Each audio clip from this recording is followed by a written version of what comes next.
잘못하면은 이제 5만. 그다음에 이제 이게 뭐야? 멕시칸. 에이. 나초.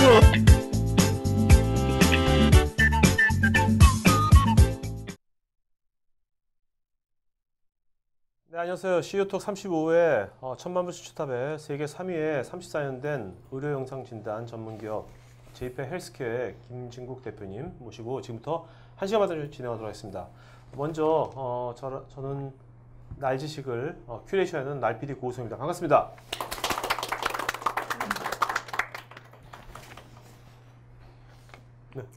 네, 안녕하세요. 이번에 공동 MC를 맡게 된 IR, PR 컨설턴팅 하고 있는 에버파트너스의 임종춘이라고 합니다. 네. 감사합니다. 네, 안녕하세요. 저는 살아남은 사업가의 절대습관 저자 임수열입니다. 네. 자, 오늘 게스트이신 김진국 대표이십니다. 안녕하십니까. JPI 헬스케어 대표이사 김진국입니다. 저는요, 이 사진 보고요. 네. 34년대, 80년대 창업했잖아요. 네. 근데 왜 이렇게 젊은 거지? 뽀샵을 하셨나? 근데 어떻게 34년을 직접 창업하신 겁니까? 어떻게 되신 겁니까? 아닙니다. 네. 그 회사가 설립된 거는 저희 네. 집안에서 네. 어른들께서 창업을 하셨습니다. 아, 그 삼형제가 계신데요. 네. 처음에 이제 저희 아버님 둘째시고 저희 숙부님 셋째 두 분이 이제 먼저 시작을 하셨고 그 일본의 제1교포로 사시던 그 큰아버님께서 나중에 그 공장 부지를 사주시다든지 많은 도움을 주셨습니다. 네. 네. 그래서 실제로 처음에 초창기는 그 회사는 세 분의 굉장한 그 땀이 들어가 있다 이렇게 말씀드리고 싶습니다. 네. 네. 그러면 대표님이 이 회사에 이제 그 대표를 취임하신 건 언제부터? 10년 됐습니다. 2004년 1월부터 제가 와서 일을 시작을 했습니다. 네. 아버님은 지금 완전히 아버님은 어떻게? 예전에 대기업 CEO를 오래 하시다가요. 네네. 이제 명예회장으로 계시고 지금은 좀 몸이 안 좋으셔서 예, 좀 물러나 계십니다. 네. 네. 자, 그러면 먼저 제이페 헬스케어가 되게 오래됐지만 그래도 B2B 기업이고 네. 또 아무래도 국내에도 소비재가 아니다 보니까 그 시청자분들이라든지 청취자분들이 잘 모르는 분들 되게 많을 것 같거든요. 의료 분야가 아니면은. 네. 간단히 어떤 회사인지, 뭐 하는 회사인지 좀 잠깐 좀 말씀해 주시겠습니까? 네. 예. 저희 회사는 그 의료 장비 쪽에서도 이미징 쪽에 특화된 제품을 생산하고 있습니다. 최근에는 이제 디지털 쪽으로 많이 넘어가고 있는데요. 이미징이라고 하면은 시장을 크게 놓고 보면은 예를 들어 뭐 MRI도 있고 CT도 있고 그다음에 울트라사운드 여러 가지가 있습니다. 저희는 그 중에서 그 디지털 쪽 엑스레이 장비 또 엑스레이 장비에 들어가는 부품을 생산하는 기업입니다. 네. 그러니까 뭐 모든 병원에서 항상 어느 병원에서 쓰는 장비겠네요. 다 쓰고 있습니다. 네. 네. 그러면 아까 1980년도에 그 아버님하고 그 숙부님께서 이제 창업을 하셨다고 말씀하셨는데 네. 그분들이 창업하셨을 때 지금의 생산 판매하고 있는 이 상품을 처음부터 그때서부터 시작이 됐던 건가요? 그렇습니다. 예. 그때 처음에 시작했을 때 이제 엑스레이 그리드라는 제품을 선정을 하게 된 거는 사실 세 분의 그 좀 굉장한 리서치가 숨어 있습니다. 그때 당시에 좀 롱런할 수 있는 제품이 어떤 건가를 좀 생각을 하시면서 당시 이제 저희 아버지께서 그 일본 출장이 굉장히 많으셨습니다. 예. 일본의 또 큰아버지한테도 어떤 제품이 앞으로 롱런을 할 수 있겠습니까? 이제 세 분 형제께서 논의를 상당히 많이 하신 걸로 알고 있고요. 네. 아무래도 장기적으로는 헬스케어 산업 쪽에서 할 수 있는 뭔가를 찾아보는 게 좋지 않겠느냐. 네. 그래서 이 부품을 먼저 좀 선정을 해서 시작이 된 거고요. 하여튼 지금까지 이렇게 오랫동안 롱런할 수 있는 제품을 그때 당시에 그런 해안으로 준비하셨다는 게 지금 제가 회사를 경영하면서도 굉장히 좀 놀랍다 그런 생각이 듭니다. 그때 아버님이나 숙부님은 그러면 이런 헬스케어 쪽이 아니셨나요? 분야는? 그분들은 하는 분야가? 원래는 아니셨습니다. 아. 아버지께서는 그 대기업 CEO를 여러 계열에서 맡으시면서 전문 경영인으로서. 네, 전문 네네. 경영이셨고요. 네. 그다음에 숙부님은 이제 조그만 개인 사업을 하시다가 이제 이쪽에 좀 눈을 뜨게 되셨죠. 네.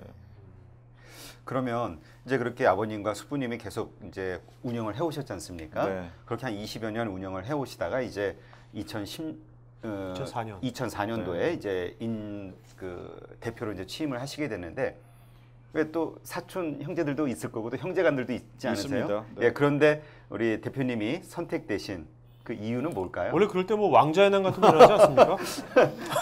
아, 그런 건 전혀 없고요. 저희 집안이 뭐 좀 자랑을 한다면은 네. 그 가족 간에 굉장히 좀 우애가 돈독합니다. 아, 네. 네. 그래서 저희 아버지는 항상 말씀하시기를 내가 자식이 셋 있지만 제 동생이 이제 친동생은 둘이 더 있습니다. 예. 그렇지만 뭐 사촌 저기 조카들 또 뭐 똑같이 자식이라고 생각하고 일본의 큰 집은 이제 저 4명의 식솔들이 있고요. 네. 저하고 같은 학년이죠. 그리고 저희 삼형제 삼촌 쪽에도 삼형제 네. 10명 있는 거죠. 그래서 아, 나는 내 자식을 10명이라고 생각한다. 네. 그래서 이런 거에 대한 차별은 없다. 항상 그렇게 말씀하셨고 뭐 다른 두 분들 똑같은 생각이었습니다. 아 근데 차별가 없으면 뭔가 이렇게 10명 중에서 네. 가장 이렇게 두 번째 이제 넥스트 제너레이션을 이끌 후계자로서 이제 대표님을 고르신 거지 않습니까? 그 어떤 선정된 이유가 있나요? 이유라기보다도 제 형제들도 그렇고 뭐 사촌들도 그렇고 굉장히 그 특출난 재주를 가진 사람들이 많이 있습니다. 네. 네. 근데 일본에 계신 형제들은 아무래도 그쪽에서 뿌리를 내리셨고 네. 이제 한국에서는 그러면 누가 하는 게 좋으냐라고 이제 세 분이 많이 말씀을 나누신 것 같아요. 그래서 아무래도 제일 큰 네가 가서 하는 게 좋지 않겠느냐. 네. 예. 예, 그렇게 됐습니다. 그럼 그때 이렇게 그 경영을 맡기시면서 네. 아버님이나 수부님께서 어떻게 특별히 당부하셨던 말씀 같은 게 있으신가요? 예, 몇 가지가 있습니다. 제일 이제 기억에 남는 거는 첫 번째가 뭐 그전에까지 이제 종업원이라고 많이 말씀을 해오셨는데 저희는 그 원래 그 저 선대 때부터 우리 식구다 여기는. 네. 그리고 저희 그 생산직에 당시에 이제 와서 일하던 분들은 저희 시골에서 올라온 분들이 많습니다. 이제 고향에서 올라오신 분들이죠. 아, 네. 그러다 보니 뭐 완전히 좀 남남이다 뭐 이런 관계보다는 하나의 가족처럼 돼야 된다 하는 거를 네. 굉장히 강조를 많이 하셨습니다. 그래서 사람을 대할 때 함부로 대해서도 안 되고 또 마음에 안 든다고 함부로 내보내도 안 되고 네. 예, 그런 거에 대해서는 아주 좀 많이 강조를 하셨던 것 같아요. 예. 그거 보니까 그 회사 홈페이지를 보니까 네. 그 회사 비전이 뭐 혼창통애락 이렇게 네, 해가지고 네. 이제 그 맞습니다. 비전을 두고 있는데 그럼 그 이유 때문에 그렇게 뭐 그 기업 가치를 혼창통애락으로 두신 건가요? 아 그건 아니고요. 네. 이걸 사실 혼창통이라는 책이 있습니다. 책이 있잖아요. 맞습니다. 네. 그거 대표님께서 주신 거예요? 이거 어떻게 한 거예요? 아, 이게? 저 고필님 말씀하신 것처럼 혼창통이라는 거는 저희가 그걸 좀 많이 참조를 했고요. 아, 예. 근데 이것만 갖고 좀 뭔가 부족하다 싶어서 좀 더 쉽게 접근할 수 있는 게 뭐가 있을까 그래서 애하고 락을 붙였습니다. 아, 저건 대표님이 창작이십니까, 저거는? 창작이라고 하긴 그렇고요. 네네. 어쨌든 좀 생각해 왔던 바를 거기다가 좀 붙였습니다. 그래서 저희 그 식구들한테는 저는 밑에서부터 잘하자고 그럽니다. 예. 혼창통이 좀 어렵고 힘들 수도 있으니까 아. 좀 락부터 잘합시다. 네. 그래서 좀 재미있게 지내는 거, 뭐 즐거운 거, 직장 생활이 그다음에 애 같은 경우는 이제 배려도 좀 잘하고 서로 좀 사랑하면서 일을 합시다. 그래서 밑에서부터 잘 되면은 제가 보기엔 아주 잘 될 것 같습니다. 예. 아주 잘 될 것 같습니다. 그건 뭐 미래에 대한 얘기 지금 잘 되지 않고 있습니까? 어떻습니까? 아 지금 두 가지가 이제 잘 되고 있고 나머지 세 개는 더 해야 되니까 예, 장기적으로 봤을 때는 네. 다 잘 되지 않을까 그렇게 생각합니다. 자, 근데 여기 락 즐겁다는 거 네. 도대체 지금 직원이 한 100여 명 되지 않습니까? 예. 100여 명이 도대체 회사에서 뭘 하길래 그렇게 즐겁게 지내는 겁니까? 뭐가 즐겁다는 거? 일단 제가 꼭 좀 잘 하고 싶은 거는 먹는 걸 좀 잘 먹었으면 좋겠습니다. 아, 그래서 초창기 제가 왔을 때보다 좀 식단을 많이 개선을 했습니다. 그래서 예. 저희 회사 한 가지 좀 자랑이라고 그러면은 이제 뭐 식단이 좋다 보니까 그 배달 오시는 분들, 그다음에 저희 그 협력 업체들 예. 점심 때 많이 오세요. 네. 아. 그래서 무료로 그냥 식사하시고 돌아가시는 분들이 많다 보니까 니네 회사는 밥도 공짜로 주고 네. 맛도 좋은데 뭐 그 즐거워하시는 거 모습을 보니까 직원들도 굉장히 좀 즐거워하고 그리고 회사가 위치가 어디입니까? 이제 안산에 가시려고. 있습니다. 안산에 있습니다. 어디요? 안산. 안산. 있습니다. 아, 바로 멀다. 근데 그 근처 지나실 때. 근데 보니까 그 네. 회사 그 내부적인 그런 그 지배 구조라 그럴까요? 네. 그러니까 이제 그 형제들이 많잖아요. 그래가지고 물론 이제 대표님께서 대표이사를 하고 계시지만 그 안에 구성원 지배 구조들이 다 가족들이 비슷한 지분을 가지고 하고 있고, 그다음에 이제 뭐 회사에서 추구하는 게 주주의 가치 창출과 그 직원들의 복지를 많이 또 강조를 하시는 것 같아요. 맞습니다. 그러면 그렇게 뭐 가족끼리 같이 지배구조 비슷하게 갖고 그 그러니까 직원들의 복지를 어떤 식으로 이렇게 영향하고 있는지 그거 한번 좀 설명 좀 해주시죠. 어떻게 가치를 실현하시는지. 직원들의 복지 쪽에 가치를 실현하는 것은 굉장히 좀 쉽지 않은 문제인 것 같습니다. 네. 어느 경영자든지 다 그런 그 큰 목표를 가지고 있을 텐데요. 저희는 그래서 작은 것부터 좀 시작하자고 그랬습니다. 그래서 초창기에 제가 이제 시작을 했던 거는 저희 이제 장기 근속자들이 많다 보니까 또 자녀들도 많이 장성을 했고 뭐 학비 부담이라든지 그런 게 좀 어려운 것 같아서 일단 그 교육비부터 좀 지원을 했습니다. 네. 네. 그다음에 좀 자그마한 겁니다만 또 아무래도 가정을 또 잘 꾸리고 살아야 되기 때문에 이제 아기들이 태어나면 회사에서 또 일부 지원을 하고 있습니다. 뭐 그런 좀 자그마한 것부터 해서 좀 가지수로 따지면 뭐 여러 가지가 있습니다만 다 소개하기는 좀 그렇고요. 어쨌든 좀 즐겁고 화목한 회사가 좀 되기 위해서 많이 노력을 하는데 한 가지 이제 자랑하고 싶은 거는 저희가 이제 작년에 전 직원 해외여행을 한번 다녀온 적이 있습니다. 오. 예. 제가 10년 전에 오면서부터 이걸 꼭 실현해야겠다고 좀 얘기를 했었는데 그 사이에는 사실 여력이 없었고 작년에 그거를 실행을 하게 돼서 무척 해외라면 어디? 중국 쪽에 다녀왔습니다. 중국. 상해, 항주 네. 이쪽으로 한번 쭉 다녀왔습니다. 제가 홈페이지 보면은 네. 보면 홈페이지에 여기 JPI 헬스케어 여러분 홈페이지 들어가면요. 보면 거기 맨 위에 배너 같은 거에 보면 이제 직원들이 네. 하얀색 티셔츠를 입고 네. 되게 즐겁게 웃는 모습이 네. 뭐 설정인지 모르겠지만 되게 특이하게 보였는데 그건 어떤 때고 보면 하얀색 티셔츠를 되게 자주 입던데 그 특별 의미가 있는 겁니까? 아닙니다. 그거는 그 사진은 30주년 저희 행사 때 전 직원이 전부 하얀색 티셔츠를 한번 맞춰 입은 적이 있습니다. 아, 네네네. 하얀색이 저희 회사의 뭐 고유 색깔은 아니고요. 아, 네. 그때 그 나온 사진을 거기다 아직 걸어놨습니다.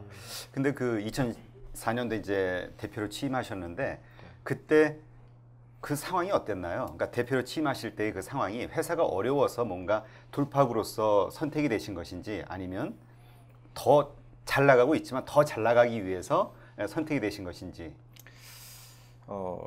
2004년 이전까지는 사실 그 먼저 그 하시던 뭐 아버님이나 숙부님이 너무 고생을 많이 하셨어요. 예. 초기 제품 개발 단계에 상당한 좀 시행착오도 있으셨고 또 회사 재무 구조가 그렇게 썩 뭐 좋지는 않았습니다. 네. 물론 이제 뭐 열심히 하시다 보니까 그런 것 같고요. 또 하나는 저희가 그때까지만 해도 전문적인 그 메디칼 기업은 아니었습니다. 예. 이제 그 바로 직전에 그 저희가 이제 다른 사업을 하나 영위하고 있었는데요. 전산 용지를 공급하는 네. 그 예. 사업이 있었습니다. 그 사업이 그렇게 수익성이나 장래가 좋지 않았기 때문에 그분을 이제 스피노프 해내게 되면서요. 그러면서 이제 전문적인 메디칼 기업으로 가게 된 거죠. 네. 그래서 초창기 와서 이제 많은 생각을 하게 되는데 그때 당시 이제 생각은 첫 번째 이제 재무제표를 보고서 저도 느낀 바가 많았습니다. 썩 좋은 재무제표는 아니구나. 어떻게든 변모를 시켜야겠는데 어디부터 해야 예. 될까. 일단 매출이 많이 좀 올라가서 성장세를 이어가지 않으면 안 되겠다. 그리고 부채 비율이라든지 여러 가지 좀 그 지표상으로 나타나는 그 얘기들이 별로 그렇게 그 보여줄 만한 그 네. 숫자가 아니구나. 좀 그런 생각이 많이 들었습니다. 그래서 네. 그런 거를 좀 염두에 두고 하나씩 좀 개선을 해 나갔습니다. 근데 그 2004년도에 그 대표이사로 이제 취임을 해서 그때 제가 보기엔 매출이 한 100억 정도는 된 것 같은데 네, 직원도 한 100명 정도 됐고요. 그렇습니다. 근데 최근에 2013년도에 보면은 직원은 비슷하고 네. 매출은 거의 2배 정도 됐잖아요. 네. 그러면 지금 최근에는 이제 수익을 많이 내고 있는데 같은 직원의 같은 매출을 그러면 그 당시엔 어떤 어려움이 많았을 것 같거든요. 어떻게 이렇게 좀 견뎌냈는지 그것도 궁금하거든요. 그 직원들하고 이제 생각을 공유하는 게 굉장히 중요했다고 생각을 합니다. 일단 지표를 이제 여러 가지 삼은 것 중에서 1인당 매출 기준을 제가 좀 많이 내세웠습니다. 그래서 그때 당시에 100억에 뭐 100여 명의 직원이라 그러면 1인당 매출액이 연 1억밖에 안 되는데요. 예. 이래서는 도저히 부가가치를 창출할 수가 없다. 최소한 우리가 2억, 3억 이렇게 갈 수 있는 그림을 그리지 않으면 안 되겠다라고 생각을 하고요. 처음에는 그 우리 식구들이 좀 어려워하는 부분이 있었습니다. 네. 갑자기 뭔가를 그럼 더 해내야 되는 건데 그럼 어디서 뭘 부가가치를 창출해야 되느냐. 이 부분을 이제 서로 공감하고 찾아내는 게 좀 어려움이 있었습니다만 그래도 잘 이해를 하고 저희가 합심해서 하나씩 하나씩 좀 선점을 해나갔습니다. 그래서 일단 기본적으로 매출이 올라가야겠다. 초창기부터 지금까지 일관되게 제가 지금 하고 있는 얘기는 성장입니다. 네. 성장 없이는 아무것도 할 수가 없으니까 우리는 어떤 일이 있어도 성장을 맨 앞에 두겠다 네. 하는 것은 지금도 변함이 없습니다. 아, 거기서부터 좀 실마리를 찾지 않았나 이렇게 생각이 듭니다. 뭐 그렇게 해도 일단 그 10여 년 가까이 이제 진행을 해오시면서 아주 어려웠던 고비들이 많이 있으셨을 것 같거든요. 또 시작할 때도 재무제표도 안 좋았고 하니까 가장 어려웠던 그 고비라고 하면 어떤 게 있었을까요? 예, 고비가 있었죠. 저희가 나름대로 투자는 해서 이 정도 성과를 낼 수 있다고 기대하던 연도들이 있었습니다. 근데 생각만큼 그런 게 진행이 잘 안 되면서 캐시플로에 이제 영향이 오기 시작을 했죠. 그래서 좀 단기적으로 그걸 넘어야 되는 그 고비가 한 두어 번 정도 있었고요. 물론 이걸 임직원들이 다 알지는 못합니다. 같이 그 고생했던 저희 임원들이라든지 뭐 이제 몇몇 분들만 알고 계신데요. 어쨌든 그런 걸 좀 잘 넘어오면서 했던 그런 좀 기억이 나는데요. 일단 중소기업에 있어서 가장 큰 문제는 첫 번째는 그 개발에 대한 문제라고 볼 수가 있는데 이것도 저는 개념을 좀 많이 바꿨습니다. 회사 내에서. 초창기에 이제 연구원들이 제품을 개발하게 되면은 바로 판매가 될 수 있을 거라는 희망적인 생각을 갖습니다. 네. 근데 사실 기업에서 개발에서부터 판매를 하고 회수를 하는 과정이 상당히 긴데 연구원들한테 이렇게 얘기하면 굉장히 저한테 막 신경질을 냅니다. 그래서 제 나름의 생각은 개발하는 단계가 예를 들어 20%다라고 하면은 판매에서 회수하는 과정이 80%라고 저는 정의를 내렸습니다. 내부적으로. 네. 그래서 이 뒷과정이 굉장히 중요한데 처음엔 저희가 그걸 좀 간과했던 부분이 있었던 것 같습니다. 네. 제품 개발을 열심히 하면은 그 다음에는 좀 순조롭게 되겠거니 하는 생각을 했는데 그 생각을 저희 직원들이 좀 어려움을 겪으면서 많이 좀 네. 바꿨다고 생각을 합니다. 근데 그런 것을 이제 그 기존의 어떤 그런 이제 관점을 네. 갖고 있던 직원들, 어떻게 보면 대표님보다 더 회사에 오래 있었던 직원들이잖아요. 그런 직원들한테 지금 그렇게 어떤 새로운 관점, 그런 것들 새로운 방향성을 제시한다고 해서 금방 따라오지 않았을 텐데, 네.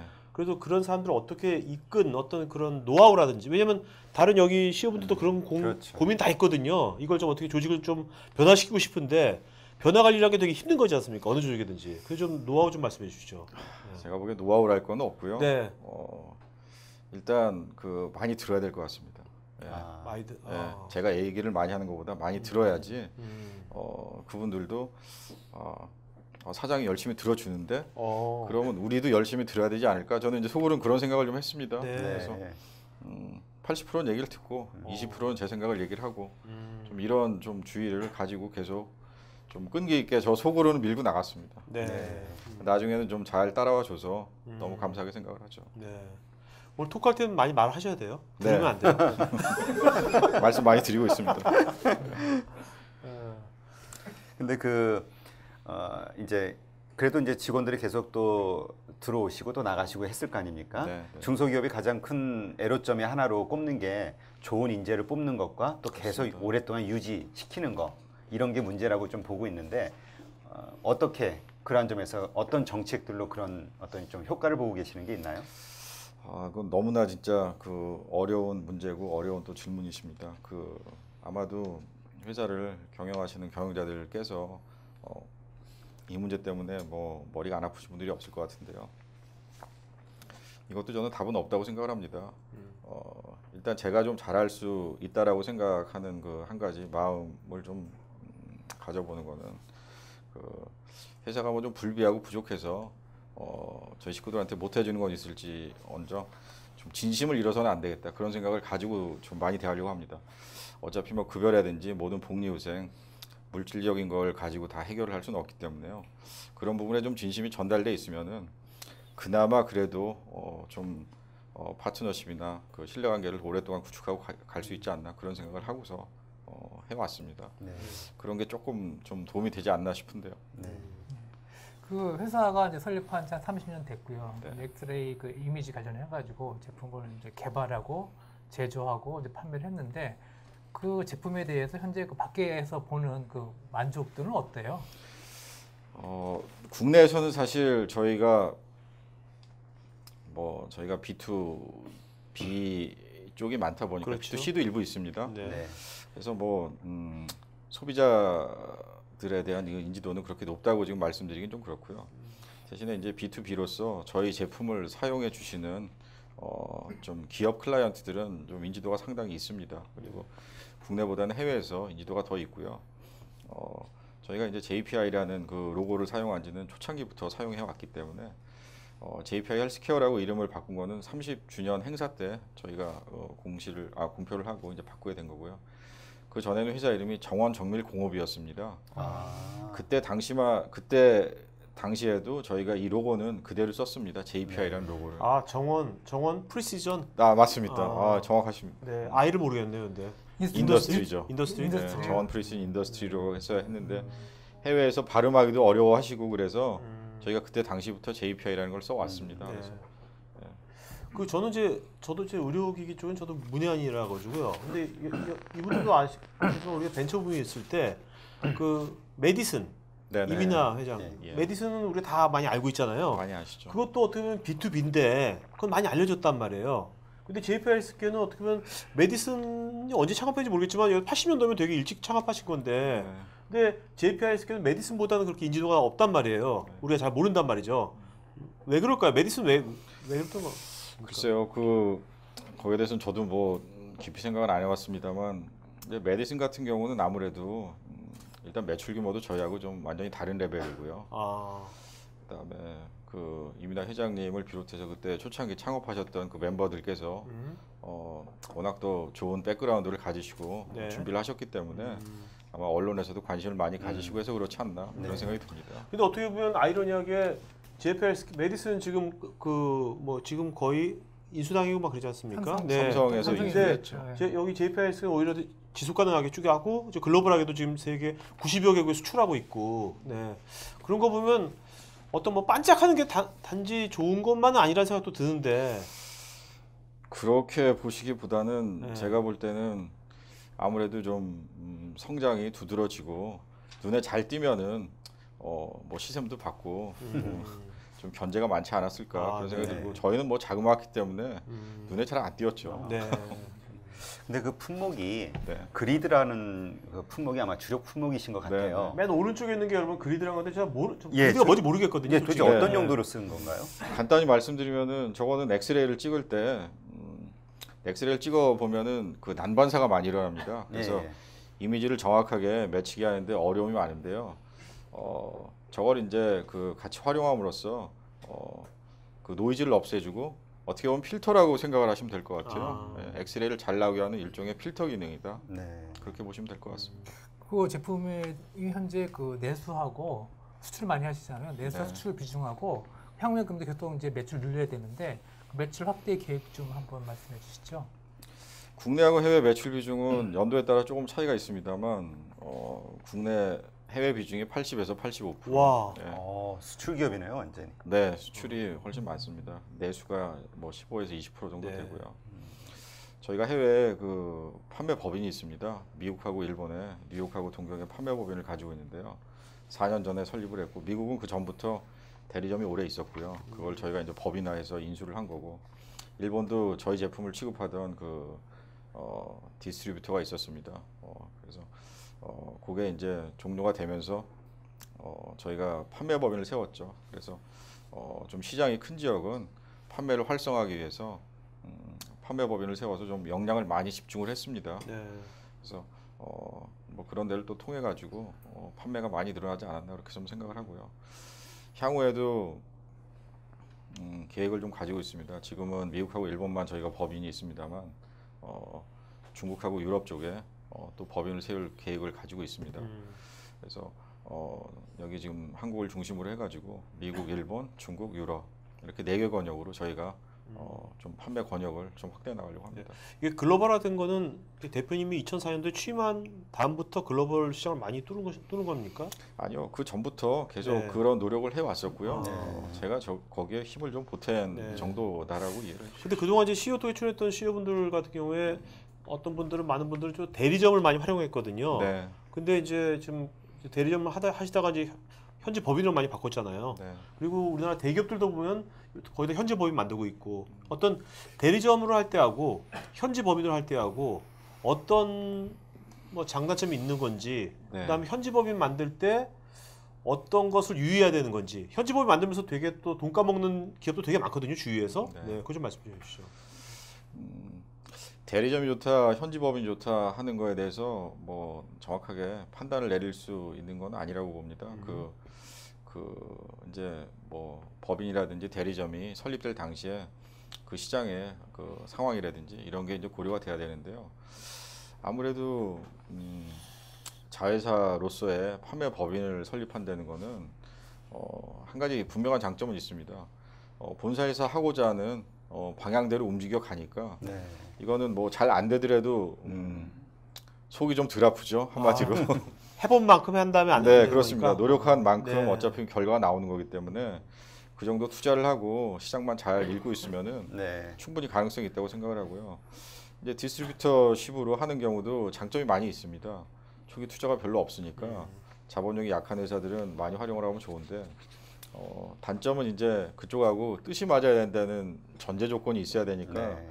항상 그 뜻을 맞춰서 할 수 있느냐는 좀 의문이 들죠. 네. 그래서 그런 부분에 큰 차이가 있지 않나 생각합니다. 그러면 법인을 두지 않고 네. 일단 지사 형태로 일단 처음에 시작을 하고 네. 리스크를 줄인 다음에 그런 다음에 법인화 시키는 전략도 괜찮지 않을까요? 그것도 괜찮다고 생각을 합니다. 네. 네. 지사하고 법인의 큰 차이는 지사 같은 경우는 본사에서 매달 또 주기적으로 돈을 이제 송금을 해줘야 됩니다. 네. 그래서 네. 현지에서 경비를 쓰면서 하는 형태가 되는데 아, 법인으로 가게 되면은 초창기부터 자본금을 넣어주고 자, 이 범위 내에서 여러분들이 살 방법을 강구하세요. 네. 아. 좀 마인드가 좀 달라지지 않나 싶습니다. 좀 이렇게 배수진 치는 것 같은 느낌도 있는데. 그렇죠. 그럼 보통 이제 현지 법인 만드실 때는 거기 현지인들을 채용하십니까? 아니면 국내에서 직원들을 파견 보내십니까? 지금 현재는 현지인들만 쓰고 있습니다. 근데 제가 궁금한 게 현지인 채용하실 때 네. 그거 되게 중요할 것 같거든요. 굉장히 중요하죠. 네, 그 좀 어떤 식으로 채용하시나요? 그 직접 가서 인터뷰를 하시는지 아니면 나름대로 어떤 노하우가 있다면 좀 말씀해 주시죠. 시행착오 같은 것도. 네. 주니어 직원들 같은 경우는 제가 인터뷰를 일일이 다 하지는 않고요. 네. 물론 제가 가 있는 동안에 하게 되면 같이 이제 인터뷰를 합니다. 물론 이제 그 중간 관리자급 이상은 제가 직접 인터뷰를 다 하고요. 직원들을 뽑을 때 제가 보는 관점은 뭐 요즘 그 인재상이 어떻다, 또 리더십이 어떻다, 워낙 그런 책이 많은데 그냥 간단하게 저는 그냥 단순화를 해보면 이렇다고 생각을 합니다. 인성하고 실력 두 가지가 크게 있는데 직원들 특히 이제 주니어 직원들을 뽑을 때는 인성을 저는 더 많이 봅니다. 네. 일단 그 인성이 좀 부족하고 그러면 아무래도 팀 플레이 하는데 애로가 많기 때문에요. 장기적으로 해나가려고 그러면 요즘 뭐 혼자서 할 수 있는 일이 아무것도 없지 않습니까?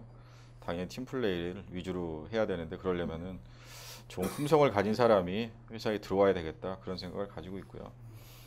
이제 중간 관리자 이상 또 임원급들 같은 경우는 물론 품성도 좋아야겠습니다만 역시 실력이 없으면은 네. 그 팀이나 조직을 끌어가는데 굉장히 부담스럽기 때문에 이제 그런 분들을 인터뷰하거나 뽑을 때는 이제 실력 쪽을 많이 또 보게 되죠. 그래서 물론 아까 말씀하신 대로 시행착오가 있습니다. 없을 수가 없죠.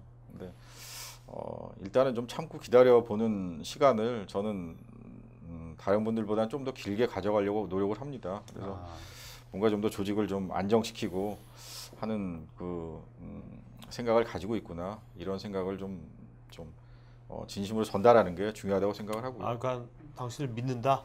한번 마음껏 해봐라. 믿지 않고 어떻게 하겠습니까? 아니, 그걸 한 기간을 얼마 주십니까? 그래서 보통. 그건 상황에 따라 다릅니다. 네. 예. 품성도 좋고 뭐 좋은 직원들 같은 경우는 들어와서 아무래도 일을 배우고 하는데 시간이 꽤나 걸리기 때문에 글쎄요 뭐 한 최소한 한 3년 정도는 봐줘야 되지 않나. 3년. 아. 오.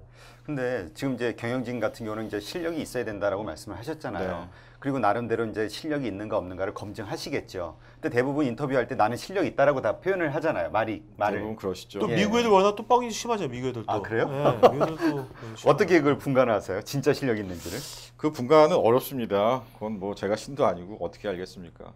다만 이제 같이 일을 해보고 계속 커뮤니케이션을 하다 보면은 다 느낌이 있지 않습니까? 네네. 예, 다 느끼시는 바하고 똑같습니다. 이제 그런 게 기간이 좀 이제 장기적으로 쌓이다 보면은 좀 확실성이 높아진다 그럴까요? 예, 판단에 조금 두려움이 더 덜해지죠. 아무래도. 네. 그러면 예를 들어서 실력이 있을 것 같다라고 딱 뽑으셨어요. 네. 그런데 조금 해보니까 실력이 없는 거예요. 완전 뻥을 친 거예요. 네. 그래도 기회를 계속 주시나요? 아니면 그 상태에서 뭔가 조치를 취하시나요? 아니다 싶을 때. 그건 정말 어려우신 질문입니다. 그거는 상황에 따라 다르다고 생각을 하는데요. 예를 들어 그 조직이 굉장히 좀 아주 급박한 누란의 위기다라고 정도까지 하면은 계속하기는 어렵겠죠. 근데 그 정도가 아니고 본인의 그 플랜을 다시 한번 좀 들어보고 짤 수 있는 기회도 줘보고 되도록이면 그런 방향을 한 번 더 해보고 싶습니다. 네. 지금 보면 어떻게 보면 현지화 전략, 네. 현지 이제 인재들을 채용해가지고 현지 법이 만들어가지고 하는 것을 전략을 해서 글로벌화 시키고 있는데 요즘 보면 이제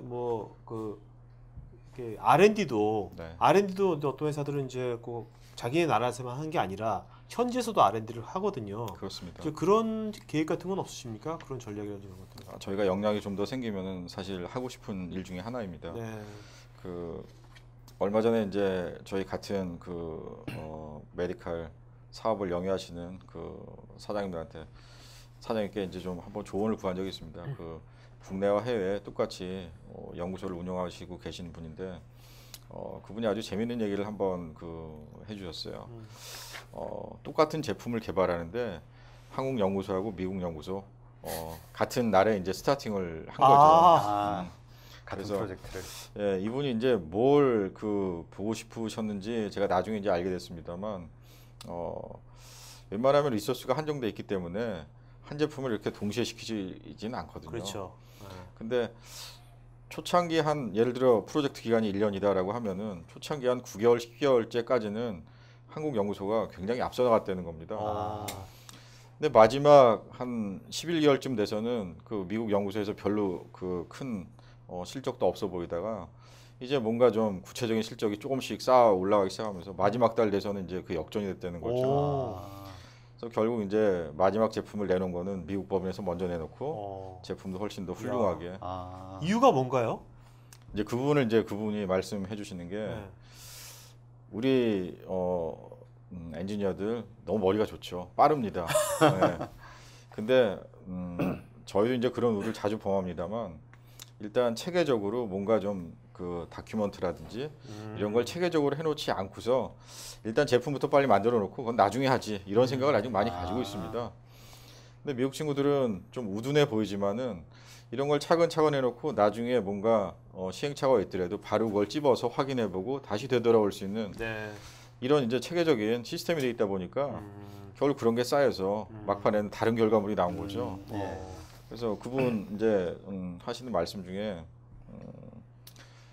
진짜 이게 그런 거 없이 순발력이 필요한 경우는 한국 사람들을 우리가 따라갈 수 없다. 세계 어느 나라가 그렇지만은 뭔가 좀 더 체계적으로 차분히 이걸 해내가야 되는 프로젝트라고 그러면은 이거는 좀 생각도 해보고 고쳐야 될 점이 아니겠느냐 그런 말씀을 해주신 적이 있습니다. 자, 만약에 대표님께서 앞으로 해외에 어떤 그런 R&D 센터를 만드신다면 가장 지금 선호한다 그럴까요? 하고 싶은 지역은 어느 나라이고 왜 그렇습니까? 거기까지는 많이 생각을 안 해봤는데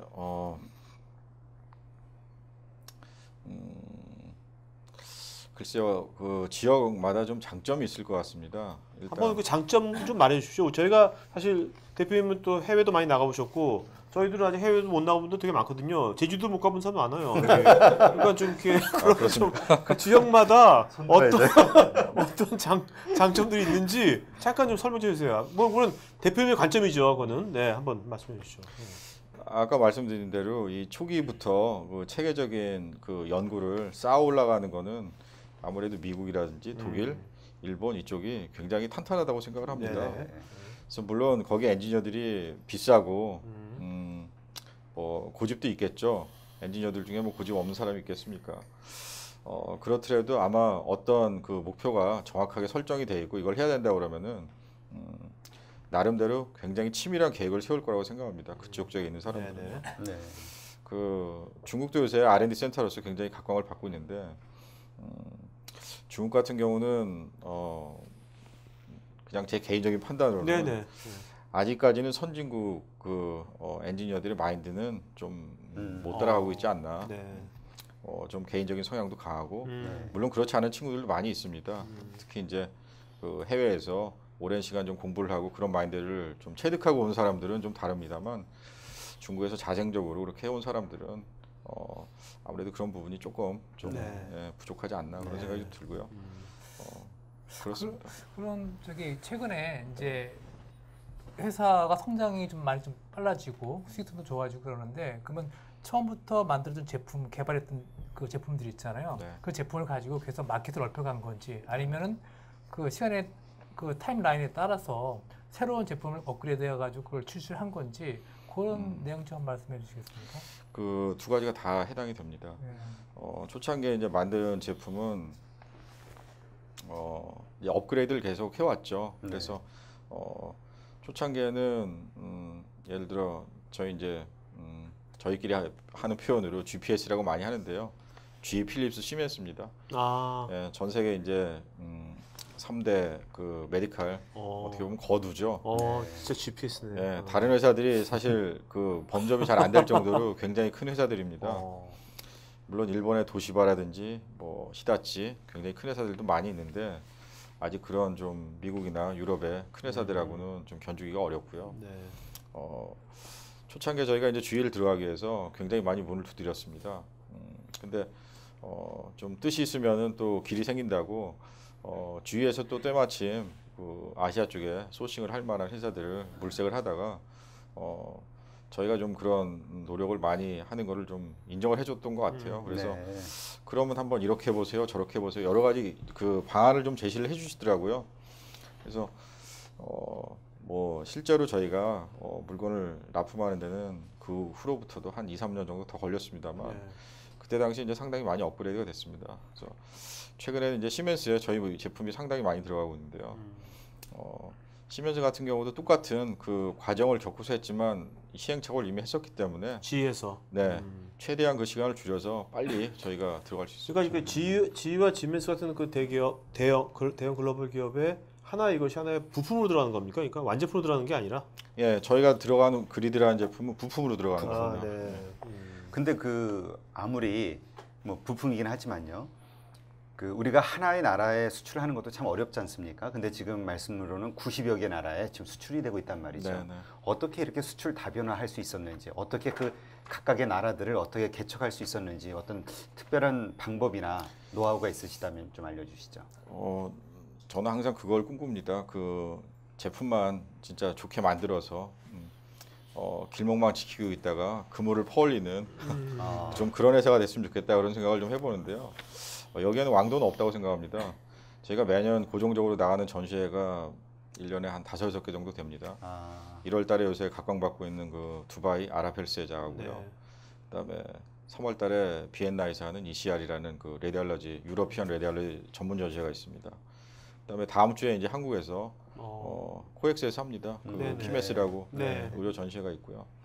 그다음에 11월 달에 독일에서 하는 메디카라는 아주 큰 박람회가 있고요. 12월 달에 또 의료 쪽 전문 전시회인 미국 방사선학회 이렇게 저희가 고정적으로 나가고 있습니다. 매년. 그리고 그 중간중간에 저희가 나가보지 않았던 그 새로운 국가, 새로운 전시회를 1개 내지 2개 정도 선정해서 매년 이제 나가보고 있거든요. 그게 이제 오랜 기간 쌓이다 보니까 아무래도 인지도도 높아지고 자연스럽게 그 90개국까지 연결되지 않았나 그렇게 생각합니다. 네. 아까 제가 잠깐 언급을 했는데 아직까지 제가 아까 대표님한테 말씀 못 드린 것 같아요. 직원은 10년 전에는 100명이고 네. 현재도 100명이란 말이에요. 직원 수가. 근데 매출은 100억에서 200억 됐고. 네. 그러면 그 10년 전 당시에는 그 회사 직원들의 급여라든가 복지라든가 경비가 적은 건지 아니면 최근에 이제 그 직원은 똑같은데 그 매출은 200억 늘었단 말이에요. 그러면 어떤 식으로 이렇게 이게 숫자적으로 잘 안 맞거든요, 재무적으로. 네. 어떻게 그 설명 좀 부탁드릴게요. 아까 말씀드린 대로 이제 공감대를 먼저 형성하는 거에 일차적으로 좀 초점을 뒀고요. 그다음에 실질적인 부분입니다만 두 번째로는 회사가 지급할 수 있는 최대 한도의 여력을 다 동원해서 급여를 많이 올렸습니다. 저희가 10년 전에는 동종업계보다도 상당히 낮았고 일반 네. 중소기업 중에서도 그렇게 뭐 좋은 대우가 아니었습니다. 초창기에 와서 이제 그 회사가 어렵다 보니까 임원급들한테 지급하고 있었던 그 급여 수준이 상당히 낮았고 회사에 대한 애착은 많이 가지고 있었습니다만 열정이나 일에 있어서 열정이나 이런 걸 좀 느끼기는 쉽지 않았더라고요. 그래서 아무래도 먼저 그런 부분이 해소가 좀 돼야 되겠다. 일정 수준까지는 물론 돈으로 다 해결할 수 있는 건 아니지만은 기본적인 수준까지는 빨리 가야겠다. 그래서 저희 회사 지금 방침 중에 또 하나는 그 회사가 좀 올릴 수 있을 만큼 최대치의 급여를 지급을 해보자 하는 것도 좀 하나 있습니다만 물론 이게 성장 속도에 따라 빨리 올라가면 더 올라가는 거고요. 뭐 아니면은 좀 저도 참고 저희 식구들 좀 참아야겠죠. 그래서 뭐 그런 부분이 좀 많이 일을 좀 더 해야겠다라는 좀 의식을 심어주지 않았나 그런 생각을 합니다. 그래서 그 이유 때문에 그 이제 주주들 네. 그 한테 이제 배당금을 이제 비율을 해가 단기 순이익의 한 10% 정도를 이제 그 배당금 성향을 가지고 이렇게 줬더라고요. 네, 그런 이유 때문에 이제 보상해야 되겠다. 그런 의미 때문에 이제 그 배당도 최근에 많이 실시를 하게 된 거죠. 가족 기업이긴 합니다만 사실 굉장히 많은 그 분들의 희생이 있습니다. 여기에는 저희 이제 뭐 집안의 그 건물 담보라든지 뭐 여러 가지가 지금 다 들어가 있는 거고요. 지금까지 그런 걸 한 번도 뭐 저한테 가족들이 요구를 해본 적이 없습니다. 그래서 아무리 뭐 가족이긴 하지만은 그래도 이제는 조금씩 보상을 좀 해드려야 되지 않나 그런 차원에서 시작을 했습니다. 요즘 그 의사들 온라인 원격 진료 때문에 문제가 많지 않습니까? 네. 아주 시끌벅적한데요. 오늘 다 휴업하잖아요. 그러니까 뭐 휴업한다고. 근데 이거에 대한 이 시장에 대한 어떤 그 기대는 어떠신지요? 사실 뭐 저는 그쪽하고 아주 뭐 밀접한 관계가 뭐 관련이 있습니다만 전 전문가는 아니기 때문에 그냥 개인적인 제 생각을 말씀을 드려보면은 일단 이것도 해외 시장하고 좀 비교를 해보고 싶습니다. 이제 미국 같은 경우는 원격 진료가 많이 지금 활성화돼가고 있고 일본만 하더라도 우리나라보다는 땅이 좀 크고 아래 위로 길쭉하고 또 도서 지역이 많지 않습니까? 네. 그래서 그런 경우는 원격 진료를 안 하고서는 사실은 진단이 용이하지 않습니다. 그렇죠. 근데 우리나라는 좀 국토가 다른 나라보다는 좀 협소하고 그렇지만 뭐 도서 지역은 또 많이 있죠. 네. 근데 제일 큰 문제는 아무래도 지방에서 영위하시는 그 의사분들이 너무 큰 위협을 느끼지 않나 이 부분이 제일 큰 문제라고 생각을 합니다. 그래서 정부에서도 그 절충 방안을 내놓으시려고 노력하는 걸로 알고 있는데 이제 기술적인 측면에서 봤을 때는 그거를 놓쳐서는 안 된다고 생각을 합니다. 네. 앞으로는 이제 뭐 모바일을 통해서 진료를 하든 여러 가지 지금 방안이 동원이 돼서 할 텐데요. 이거를 저희가 놓치고 있어서는 나중에 기술적으로 좀 크게 뒤처질 수밖에 없기 때문에 이 부분은 반드시 좀 해야 된다고 생각을 하고요. 의료 민영화도 또 이번에 이런 문제를 촉발한 하나의 네. 계기라고 생각을 하는데요. 저 개인적으로 우리나라가 의료보험은 아마 전 세계에서 제일 잘 돼 있지 않을까. 네. 예. 그 부자든 또 뭐 가난한 사람이든 아주 공평하게 이걸 잘 해나가고 있습니다. 근데 또 다른 시각에서 또 뭐 좀 봐야 된다고 하면은 우리가 최근에 아무래도 좋은 두뇌들이 의대 쪽을 많이 가오지 않았습니까? 네. 이게 벌써 오래됐는데요. 그분들의 역량도 좀 크게 발휘할 수 있게 하기 위해서는 뭔가 좀 대규모의 투자가 영리법인이다 아니다 이런 걸 떠나서요. 뭔가 좀 좋은 방향으로 길이 좀 터져야 되지 않을까. 그분들이 할 수 있는 역량은 저는 굉장히 많다고 생각합니다. 특히 이제 새로운 신문에서도 많이 나오고 있습니다만 뭐 새로운 부가가치 산업 중에서 환자들을 해외 환자들을 유치해서 국내에서 크게 좀 활성화시켜보자. 네. 저는 그 가능성이 굉장히 높다고 생각하거든요. 그래서 우리나라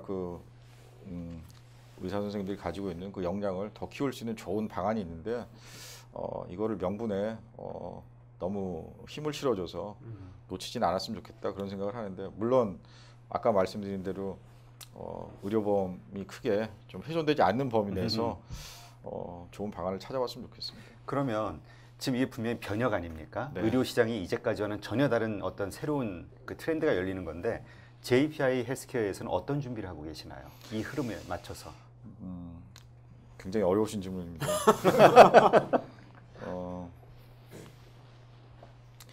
원격 진료 같은 경우는 저희가 지금 현재 회사에서 가지고 있는 기반 기술로 해나갈 수 있는 부분이 사실 좀 제한이 있습니다. 그래서 지금 저희 연구원들이 좀 연구를 하고 있는데요. 최근에 들어보셨는지 모르겠습니다만 EMR이라든지 EMR, 네. 예, 뭐 전자 차트 같은 네. 그런 것도 지금은 이제 뭐 의사 선생님들이 다 손으로 해가지고 종이로 하는 건 이제 거의 없어졌죠. 네. 그래서 또 예전에 필름 방식으로 해서 현상을 해서 필름을 보관하던 방식도 지금 없어지고요. 그래서 스토리지 사업 같은 경우 뭐 이런 것도 지금 상당히 앞으로 커질 것 같고요. 그래서 할 수 있는 방안은 여러 가지가 있습니다만 저희도 지금 연구 중에 있습니다. 아직 이거를 당장 뭐 올해 내로 상업화해서 내놓는다 뭐 이렇게 말씀드리기는 어렵습니다만 지금 그와 맞물린 좀 기술들을 좀 연구를 해나가고 있습니다. 지금 연구하시는데 그 JPI 헬스케어의 가장 큰 어떤 뭐랄까요 경쟁력은 뭡니까? 그러니까 R&D 기술입니까? 아니면 판매? 아니면 뭐 다른 뭐 조직? 뭐 뭐라고 생각하십니까? 글쎄요, 저는 뭐 본질적인 경쟁력이 뭐냐라고 질문을 해오시면 참 이게 섣불리 답변 드리기가 좀 어려운데요. 조금 뭐 아주 특출난 경쟁력은 아니지만은 조금 그래도 저희가 남들보다 잘할 수 있는 게 뭘까 그런 생각은 항상 합니다. 네. 일단 한 두세 가지로 생각을 해볼 수 있을 것 같은데 일단 판매 쪽에 좀 말씀을 드려보면요. 국내에 있는 업체들 중에서 저희 회사를 통해서 판매하기를 원하는 회사들이 꽤나 있습니다. 예, 왜냐하면은 저희가 뭐 작은 회사이긴 합니다만 해외 네트워크 있다는 거를 알고 있는 회사들은 판매를 좀 같이 해봤으면 좋겠다 하는 제안은 뭐 자주 들어옵니다. 다른 의료 분야의 회사들이 네, 다른 의료도 그렇고 저희가 꼭 레디알레지 쪽 말고 다른 분야의 제품도 조금 취급하고 있는 것들이 있습니다. 그래서 저희 판매 네트워크를 활용하고 싶어하는 걸로 봤을 때는 이거는 남들보다 조금 잘하지 않나 그런 생각이 좀 들기도 하고요. 두 번째는 그 R&D 쪽인데요. R&D의 인원을 저희가 좀 많이 늘리고 있습니다. 아무래도 뭐 미래에 개발할 수 있는 제품은 연구원들이 결국은 해줘야 되는 거기 때문에 R&D 쪽에 좀 많은 투자를 하고 있습니다. 그러면 현재 정부가 만약에 창조 경제 얘기를 많이 하잖아요. 네. 그러면 창조 경제에 대해서 어떻게 생각하시는지 하고요. 그러면 의료기기 쪽에서는 창조 경제를 구현하기 위해서 어떤 식으로 나가야 되는지 그 개인적 의견도 한번 좀 부탁드릴게요. 저는 뭐 조그만 그 중소기업을 운영하는 사람이기 때문에 그냥 제 관점에서만 말씀을 드리겠습니다. 정부에서 얘기하시는 창조 경제는 아마도 뭔가 없는 것을 좀 창조해낼 수 있는 그런 거를 기대하고 있지 않나 그런 생각이 많이 드는데요. 아마 우리나라 대기업 같은 경우는 원천 기술을 개발하기 위해서 굉장히 많은 노력을 하고 있다고 생각을 합니다. 근데 중소기업 같은 경우는 원천 기술을 개발한다는 게 정말 어려운 일입니다. 굉장히 많은 자금도 좀 써야 되지만 또 리서치하는 기간도 길어야 되고요. 그래서 저희 정도 규모의 그 중소기업이라고 그러면은 창조 경제에 부합할 수 있는 게 뭘까라고 생각해 보면은 응용 기술을 더 키우는 게 맞는 거 아닌가 그런 생각을 해봅니다. 그래서 지금 가지고 있는 기반 기술을 통해서 여기다 조금 더 부가가치를 창출할 수 있는 기술로 시장에서 다시 좀 더 각광받을 수 있으면은 오히려 그것도 뭐 나쁘진 않은 것 같다 그런 생각이 들고요.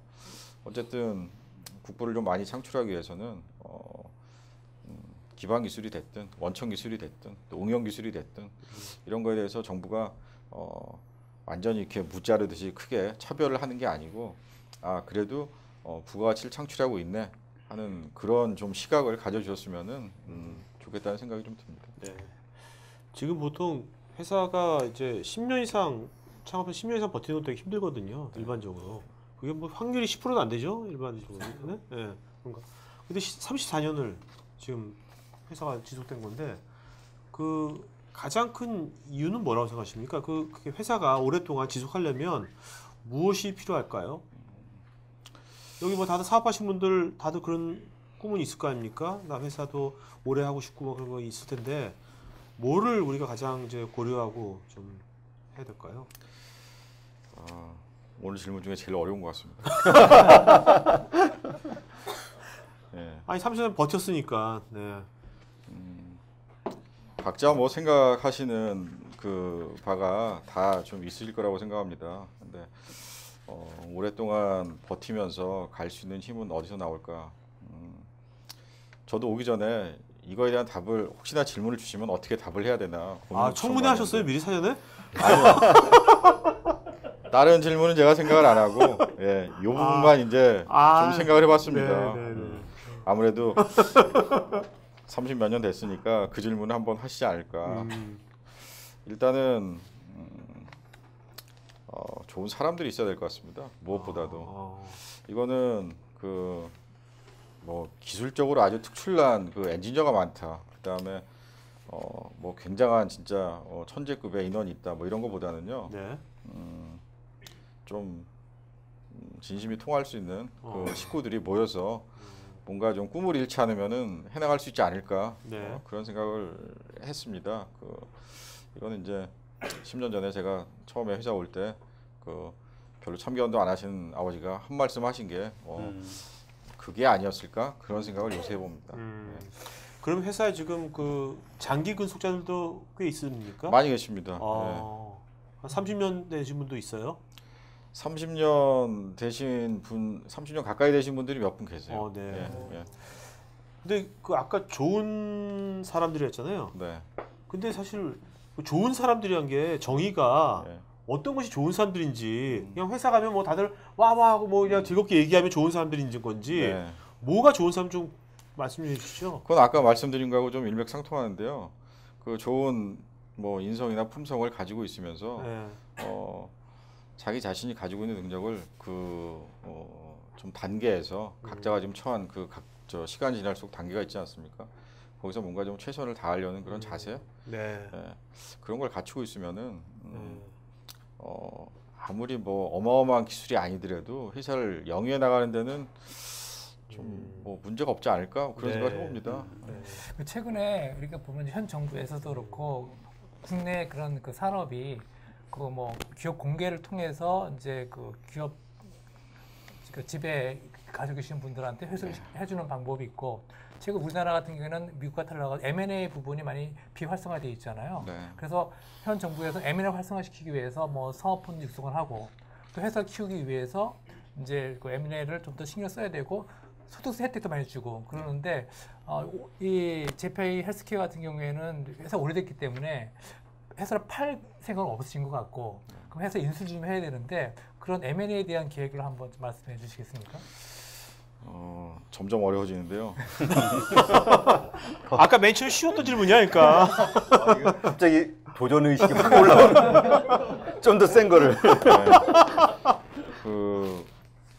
저희 지금 하고 있는 사업군 외에 다른 사업군을 지금 하기 위해서 지금 다방면에 좀 리서치를 해보고 있습니다.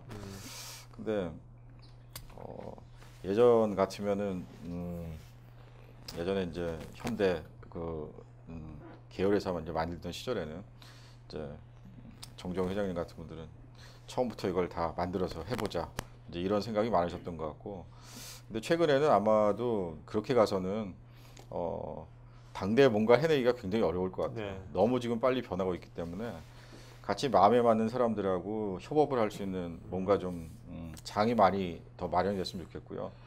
그다음에 아무래도 동양권은 그 미국이나 서양권보다는 M&A가 너무 지금 좀 덜 활성화돼 있지 않나 좀 그런 생각이 듭니다. 그래서 M&A를 잘할 수 있는 환경이 먼저 좀 만들어져야지 좀 새로운 것도 해보고 싶은 욕구가 더 좀 많이 치솟을 것 같은데요. 단순하게 그냥 뭐 M&A를 생각해서 회사를 키우겠다라는 것보다는 일단 회사에 가지고 있는 역량을 1차적으로 더 좀 키우는 게 거기까지 이제 갈 수 있는 역량을 키우는 거죠. 그게 안 되고서 준비가 안 되고 나서 M&A를 해서 회사를 키우겠다 하는 거는 좀 무리수를 둘 수 있다 이런 생각 좀 들고요. 네. 그래서 M&A를 저희도 뭐 하고 새로운 사업을 또 발굴하기 위해서는 지금보다는 매출액이 제 생각으로는 한 100억 원 더 키워놓고 그 다음에 또 한번 생각을 해봐야 되지 않을까. 그럼 대표님이 생각하시는 예를 들어서 이제 대표님도 어느 정도 시간이 지나면 또 기업을 또 다른 네. 뭐 가족 중 누군가에게 됐든 이렇게 넘기시지 않습니까? 네, 네. 그랬을 때 나는 이 정도만큼 이뤄놓고 물러나고 싶다라는 어떤 목표가 있으신가요? 있습니다. 네. 저희가 올해 그 매출하고 영업이 당기순이익 30% 신장 계획을 세웠는데요. 이거를 최소한 10년은 더 해야 될 것 같아요. 네. 10년 후에 30%씩 성장된 그런 회사를 그거 엄청 큰 성장. 그러면 잠시 복리로 되는 거죠? 네, 그게? 복리로 가야겠죠. 네, 복리로 가면 도대체 얼마가 되는 겁니까? 10년 후에는. 계산은 못 해봤습니다. 근데 그러니까 제페 헬스케어 같은 경우에는 타인 자본을 활용을 별로 안 하시는 것 같아요. 어떻게 아까 이제 그 대표님 말씀하신 거 보니까 자체 회사적으로 성장하는 건 좋은데 사실 그러려면은 약간 좀 출혈도 있어야 되고요. 또 시간이 오래 걸리잖아요. 근데 그런 성장 속도를 빨리 하기 위해서 좋은 파트너를 만나가지고 같이 성장할 수 있는 것도 방법 중에 하나라 생각을 하거든요. 그래서 제가 보기에는 뭐 단순히 뭐 회사가 잘 팔아서 수익을 낸다기보다도 좀 더 성장을 빨리 하기 위해서 좋은 파트너를 만나가지고 외부의 타인 자본을 같이 공유할 수 있는 그런 그 경영적인 마인드도 좀 필요하지 않을까 좀 그런 생각이 들거든요. 네, 그것도 아주 좋은 제안이십니다. 저희가 이제 34년 동안에 회사가 존속하면서 사실 그 재무 구조가 처음에 그렇게 썩 좋지 않다고 말씀드렸었는데 이제 그 부분에 대한 어떻게 보면은 회사 입장에서의 트라우마가 좀 있죠. 그래서 재무 구조를 좋게 가져가야 되는 거는 이제 예전 같으면은 그 자기 자본, 타인 자본을 적절한 비율로 가져가는 게 맞습니다. 그런데 그때는 그렇지 못했기 때문에 그거를 지금도 좀 더 맞춰야 된다는 좀 강박관념이 좀 있다고 봅니다. 저는 저도 또 그런 부분을 상당히 중시하고 있고요. 그래서 지금 현재 재무제표나 이런 거를 조금 더 나이스하게 좀 만들고 싶은 좀 욕심이 있죠. 그래서 회사를 이제 더 키우고 그다음에 투자를 하기 위해서는 분명히 일시 거액의 자금이 필요할 때가 있을 겁니다. 그때는 이제 그런 부분이 반드시 좀 고려가 돼야겠지만 일단 그거는 조금 더 구체적인 계획을 세워서 한번 실행을 해볼 생각입니다. 지금 우리나라에도 지금 여기도 지금 그 B2B, 네. B2B 비즈니스 하는 분들이 있을 거 아닙니까? 있죠. B2C도 있고 B2B도 있는데 B2B 하는 분들도 결국 이제 세계로 뻗어나갈 때 아까 뭐 GE라든지 뭐 지멘스라든지 뭐 이런 대기업들 글로벌 대기업하고 뭔가 비즈니스를 하고 싶어하는 분들 굉장히 많을 거거든요. 그렇지만 작은 기업이기 때문에 뭐 어떻게 컨택을 하고 어떻게 해야 될 건지를 아까 뭐 4년 걸리셨다고 그랬는데 3, 4년 그럼 어떤 식으로 우리가 B2B 비즈니스 하는 분들이 국내에서 뭔가 어떤 제품이 있을 때 그것을 글로벌하게 나가는 데 있어서 아직은 좀 회사가 작고 그럴 때 어떤 어프로치를 하면 좋다고 생각하십니까? 일단 상대방의 니드를 정확하게 알아야 된다고 봅니다. 네. 특히 이제 뭐 제 입장에서 또 좀 예를 들어보면은 이 메디칼 쪽에서 완제품을 만드는 그 대기업들 중에서 자기 자체적으로 부품을 만드는 회사는 지금 거의 없습니다. 물론 그 중에 들어가는 부품의 비중이 뭐 금액도 크고 또 굉장한 기술이 들어가 있지 않으면 어렵다 하는 거는 직접 하는 것도 일부 있겠습니다만 대부분 그렇지 않거든요. 근데 그런 회사들이 매년 그 서플라이어 데이라든지 여러 가지를 통해서 그런 문호를 열어주고 또 정보를 공개를 합니다. 네. 그런 거를 좀 열심히 찾아다니셔야 되고요. 첫 번째는 이제 뭐 운이 좋게 상대방이 먼저 와서 뭐 이런 얘기 좀 해봅시다, 저런 얘기 해봅시다라고 하면 좋겠지만은 뭐 그렇게 하기보다는 먼저 좀 준비를 하셔가지고 초기에는 아무래도 좀 속된 말로 맨 땅에 헤딩을 좀 하셔야죠.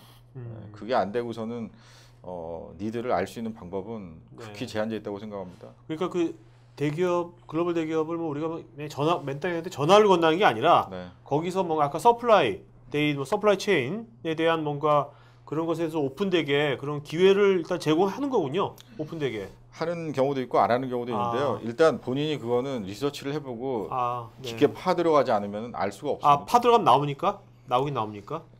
나와야지 진짜. 네. 안 나오면 되겠습니까? 네. 그 대표님도 그렇게 파신 거죠? 네, 지금도 파고 있습니다.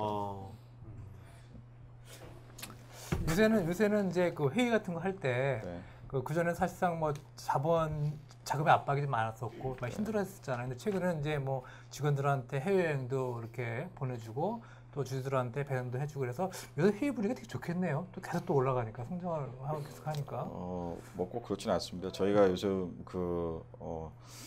생산이 굉장히 좀 딸리고 있습니다. 그래서 특히 이제 그리드 같은 제품은 지금 아침 8시에 나와서 저희가 이제 현장 같은 경우는 8시부터 5시까지 근무입니다. 네.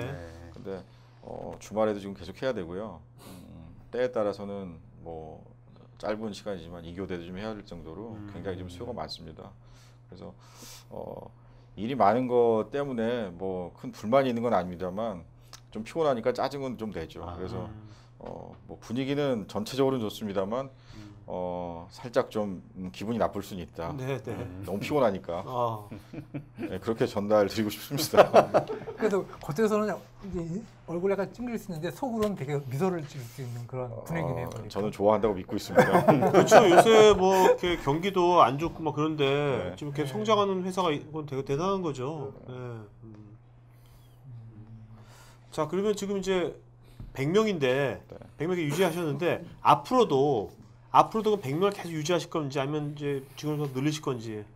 아닙니다. 지금 작년 그 하반기부터 인원이 조금씩 늘고 있습니다. 그래서 지금 오늘 시점은 한 110명 정도 지금. 자, 그럼 일단 아까 복리로 뭐 대표님 말씀드리면 복리로 10년간 성장하는 회사라면 엄청난 앞으로 성장도가 있는 거 유망한 회사인데 그렇다면 오늘 이 방송을 듣고서 저기 앞으로 뭐 아니 투자가 아니라 취업을 한다면 자 어떤 분야를 지금 인재를 원하십니까? 지금 어떤 분야 인재? 지금 여러 분야가 많이 필요한데 아무래도 엔지니어가 제일 많이 필요하죠. 엔지니어. 또 그다음에는 뭐 판매를 잘할 수 있는 사람. 그 두 분야가 좀 제일 요긴할 것 같습니다. 근데 생산직은 어떻게 안산에 계시다고 했잖아요. 네, 안산에 공장이 안산에 있는 겁니까? 안산에 있습니다. 그러면 생산직은 어떻게 뽑으신? 생산직은 원래 옛날부터 계시던 분들이 계속 하시는 겁니까? 생산직은? 네, 많이 남아 계시고요. 주로 이제 안산 시흥 뭐 이쪽 시화죠. 이쪽 부근에서 이제 많이 저희가 모셔옵니다. 네. 저희 회사는 뭐 또 한 가지 그 비정규직 뭐 이런 건 없습니다. 전부 다 정규직이시고요. 공장도 깨끗하고요. 공장은 계속 청소를 하고 있습니다. 우리 고 PD님에 대해서 잠깐 소개드리면 엔지니어 출신으로 판매도 잘합니다. 충북 오송에 이번에 저기 그 공장을 새로 만드셨죠? 작년에 하나 지었습니다. 그건 용도가 어떤 용도로? 거기는 완제품을 만드는 공장입니다. 아까 말씀드렸다시피 이제 부품을 만드는 공장이 있고 저희가 완제품을 만드는 공장인데요. 그 DR 시스템이나 장비 같이 완제품을 만드는 공장 제품은 오송 공장에서 생산을 하고 있습니다. 네. 그럼 공장장도 필요하겠네. 공장장이 필요하겠네요. 그러면 뭐 외부에서 공장장을 영입할 수도 있겠네요. 보니까. 지금은 내부에 계신 분이 하고 있습니다. 외부 인사는 전혀 고려를 안 하시고 있나요? 아니 뭐 좋은 분이면 모셔야죠. 아니 저거 취업들을 하시려고. 근데 그 여기 이제 저거 어떻습니까? 조직 관리 면에서 지금 아까 계속 식구란 표현을 쓰셨거든요. 우리 식구들 옛날부터 같이 있었던 식구들. 그건 되게 좋은데 근데 앞으로 이제 어떤 경력직이 여러 가지 인재가 필요하시면 회사가 이제 그렇게 가파르게 성장할 거면 다양한 분야의 신입 직원들이 아니라 다양한 분야의 경력직들이 많이 필요할 거거든요. 인재들이. 그렇습니다. 그런 사람들이 이 조직에 들어왔을 때 근데 여기는 이미 식구들이 쫙 있어요. 그런 것들은 어떻게 하시려고 그러십니까? 그 정말 중요하고도 또 어려운 문제입니까? 네. 그렇습니다. 그 기존에 계시던 분들이 이제 기득권을 내세우기 그렇죠. 시작하면은 네. 사실 조직 운영이 굉장히 어려워집니다. 네. 근데 최소한 이제 저희 임원급들이나 또 좀 시니어 매니저들 같은 경우는 그런 마인드를 좀 많이 좀 벗었다고 생각을 합니다. 지금 이 시점은. 네. 초창기에는 좀 그런 게 많이 보였었고 아무래도 회사가 그때는 좀 충분치 못하다 보니까 뭔가 좀 보상 심리라고 그럴까요?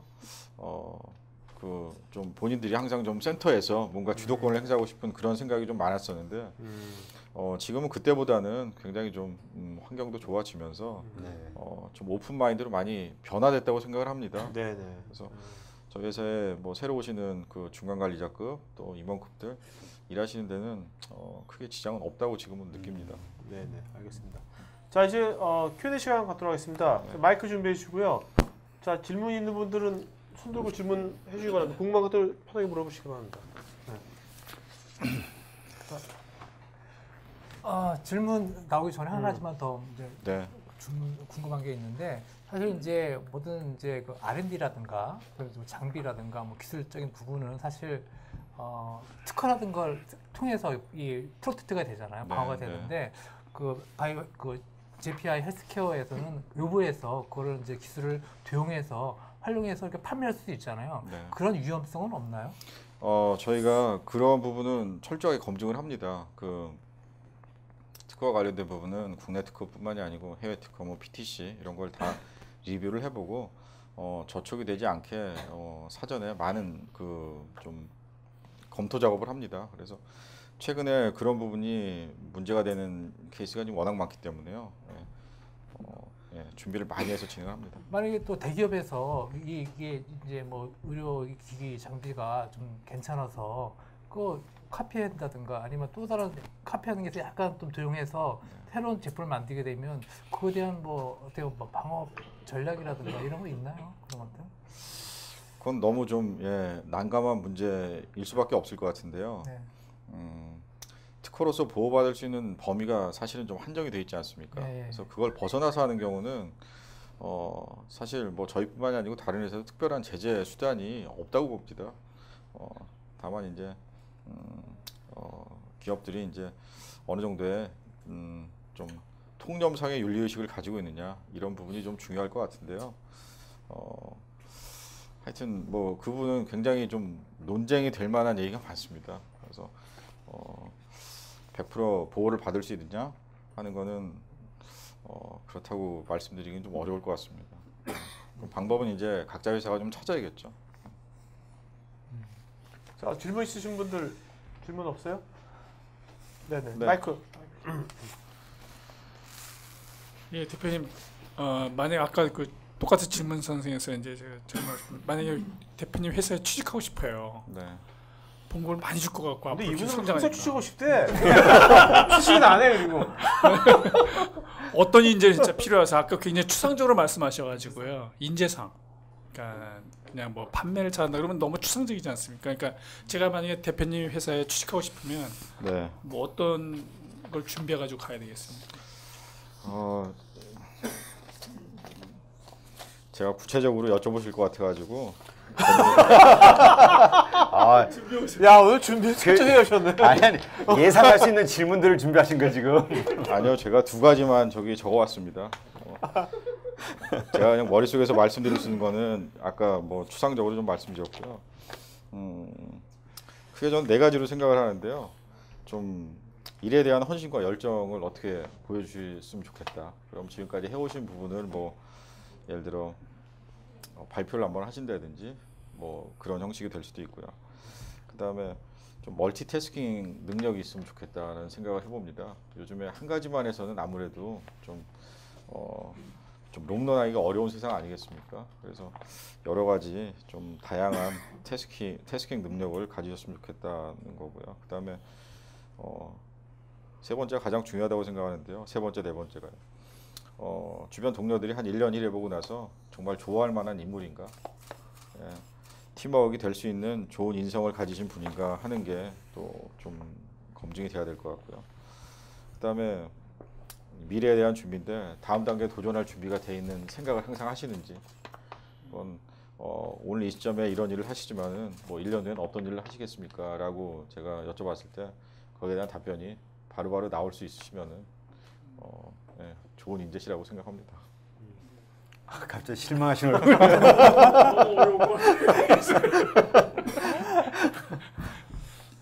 오늘 말씀 잘 들었고요. 네. 그 우리 대표님의 그 회사에 대한 그 30년 동안 이렇게 회사를 이렇게 관리하시면서 경영 철학이 어떻게 되며 또 직원들에 대한 교육에 대한 생각이 어떠신지 두 가지 좀 질문하고 싶습니다.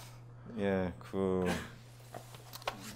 요즘 뭐 너무 빠르게 변하고 있는 세상이기 때문에 기술적으로나 시장에 대응하는 능력은 굉장히 빠르게 대응을 해야 된다고 생각합니다. 그렇지만은 좀 길게 봤을 때는 조금 뭐 아둔해 보여도 좀 믿음직한 회사를 그럴까요? 예, 그런 회사를 만들고 싶습니다. 예. 그 직원들이 전부 다 내가 거기 있었다는 게 참 괜찮았다. 뭐 그런 생각을 가질 수 있는 회사를 만들면은 좋겠다는 생각이고요. 교육과 관련해서는 참으로 고민이 많습니다.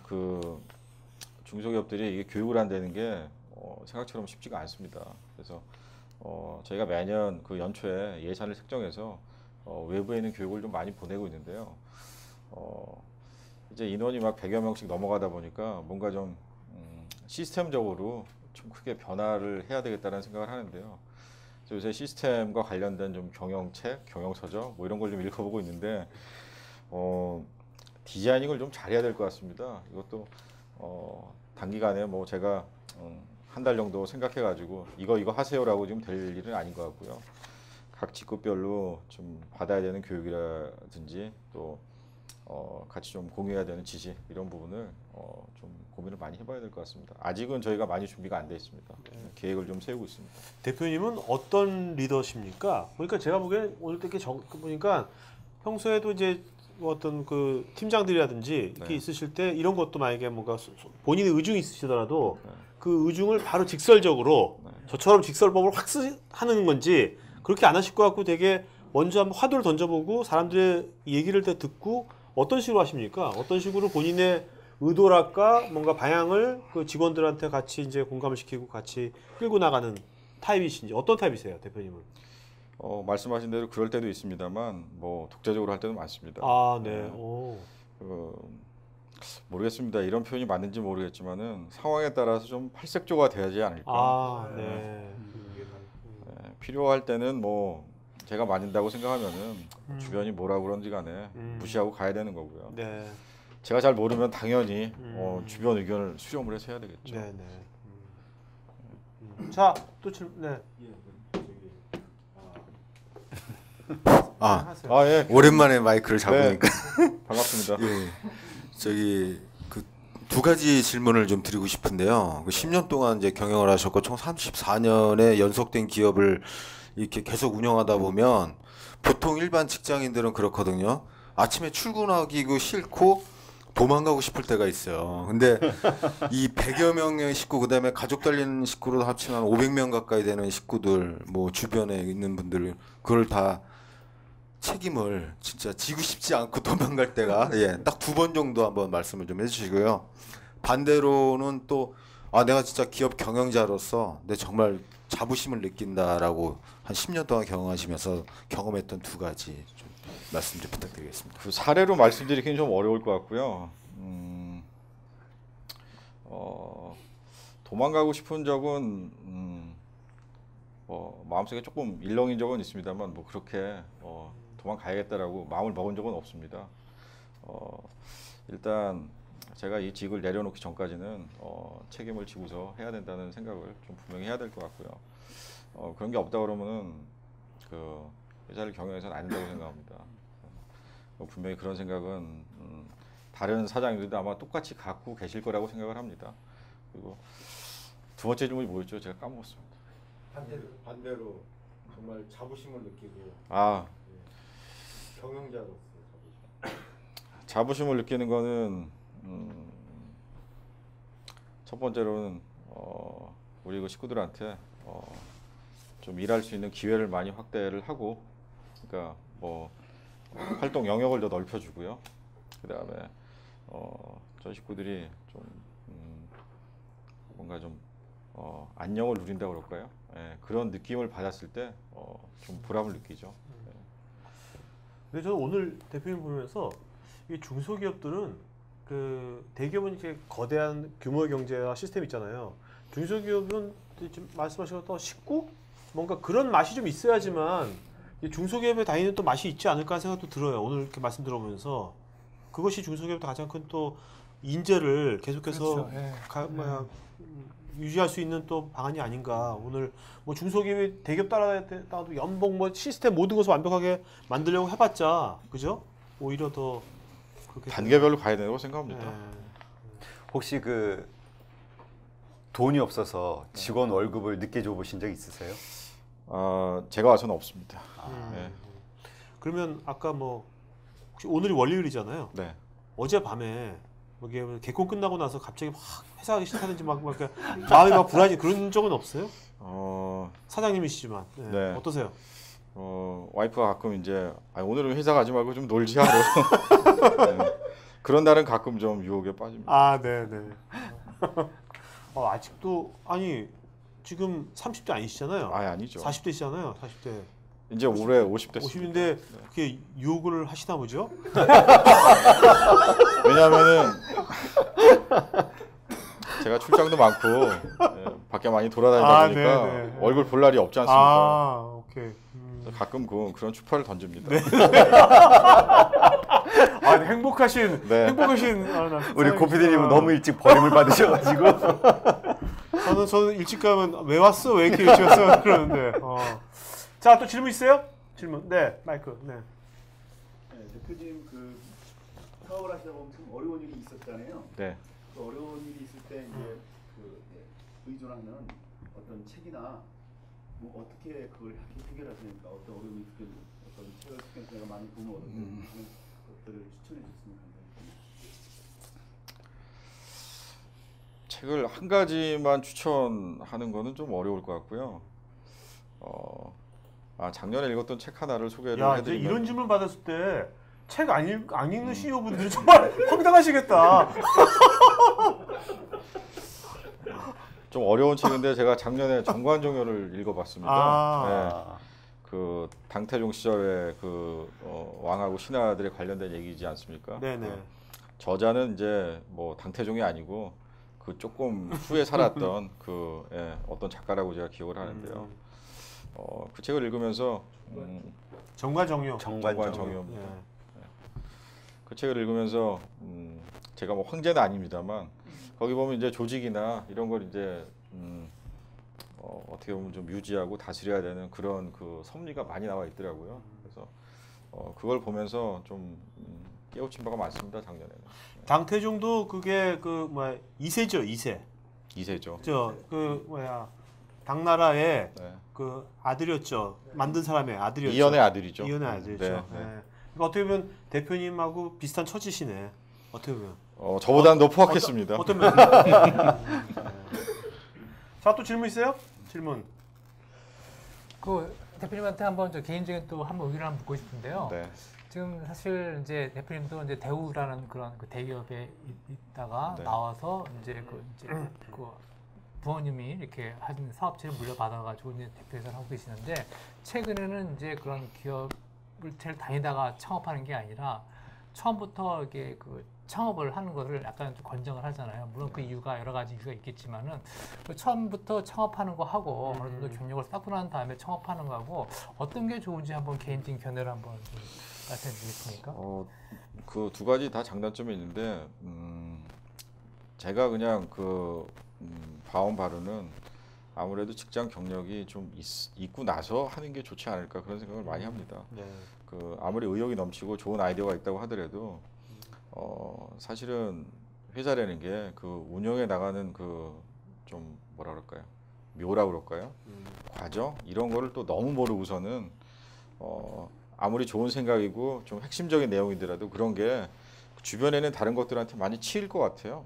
그래서 기본적인 컨셉은 가지고서는 하려면 아무래도 좀 경력이 있지 않아야 될까 그런 생각을 좀 해봅니다. 그러면 최근에는 사실상 어디 경력을 쌓고 창업하기 쉽지가 않잖아요. 일단 취업을 해야 되는데 취업이 안 될 수도 있고 처음부터 아이디어를 가지고 요새는 또 주변 환경이 좋아가지고 네. 외부에서 지원도 많이 해주고 그다음에 컨설팅 많이 해주고 그래가지고 아이디어가 좋으면은 그걸 할 수 있는 활용할 수 있는 그런 여건이 많이 돼 있거든요. 네, 네. 그런 상황이라면 그 경력이 없더라도 창업해도 뭐 괜찮지 않을까 생각하는데 어떻게? 예, 아니 그런 상황이라 그러면 뭐 왜 본인의 의견을 강요하세요? 물어보지 그냥. 죄송합니다. 어? 죄송합니다. 아니 그런 상황이라 그러면 당연히 한번 네. 예, 해볼만 하지 않을까 그런 생각을 합니다. 저는 어떠십니까? 이제 대표님이 앞으로 여러 가지 사업을 하실 거라면 그거에 필요한 여러 가지 그 직원이 아니라 네, 다양한 전문 기업이나 전문가가 필요할 거 아닙니까? 그렇습니다. 네. 왜냐면 지금 아까 뭐 교육도 말씀하셨지만 또 여러 분야가 지금 마케팅도 여러 분야가 지금 세상에 급변하고 있는데 그런 것들을 다 인재를 다 채용할 수도 없고 그런 전문가나 전문 기업들이 많이 필요할 텐데 그런 것을 어떤 식으로 소싱을 하고 계십니까? 사실 뭐 굉장히 어렵지만은 그 말씀하신 대로 다 채용한다는 건 뭐 불가능한 그렇죠. 얘기고요. 얼마만큼 좀 먼저 본인이 좀 사전 지식을 쌓아야 될 것 같아요. 다는 알지 못하더라도 이런 기술이 있구나, 이런 기술을 어떻게 응용해 보고 싶다 하는 아이디어 정도는 가져가려면은 CEO 자체도 공부를 상당히 많이 해야 되지 않나 그런 네. 생각을 하고요. 또 그걸 통해서 좀 모자란 생각들을 이제 전문가들한테 좀 여쭤보려면은 아무래도 좀 많은 네트워크를 좀 가지고 있어야 되는데 네. 지금 요즘 같은 세상에는 네트워크를 하기가 쉽다고는 하지만은 사실은 네트워크만 연결됐다고 해서 모든 게 되는 건 아니죠. 그렇죠. 그래서 이 네트워크의 기밀도라든지 또 실제로 어드바이스를 받아야 되는 분들의 그 정확한 생각을 알려면은 그것도 상당한 좀 시간 투자가 있어야 된다고 생각합니다. 그래서 그런 생각을 갖고 계시다면 미리미리 많은 준비를 좀 해야 되지 않나 네. 그런 생각을 합니다. 자, 또 질문 없으시면 그 다음 주 방송 안내드리겠습니다.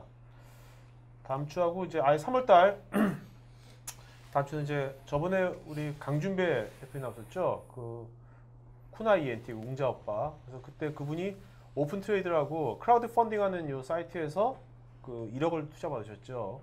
그다음에 유캔 펀딩에서 크라우드 펀딩 특집으로 해가지고 또 우리나라 이제 대표적인 크라우드 펀딩 2개 회사 그 창업자들하고 같이 얘기를 나누도록 하겠고요. 3월 24일에는 여기 청담동에 있는데 명품 디자인 주얼리 브랜드 미샤라고요.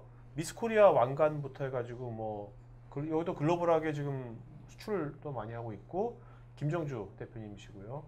3월 30일에는 요즘 이제 인포그래픽스라고 해가지고 이렇게 어떤 아주 딱 하나의 어떤 그 그림으로 모든 것을 다 표현해주는 그런 새로운 또 마케팅 기법이 또 유행하고 있는데 그 인포그래픽스 송정수 대표님 모셨습니다. 자, 그리고 제가 하나 또 공지 좀 하고 싶은데요. 그 CEO톡이라고 그룹이 있습니다. 페이스북에. 그 페이스북 하시는 분들은 여기에서 지금 서로 이제 소통하고 또 여기 그동안 이제 방송했던 것들 더 다시 보실 수도 있고요. 네.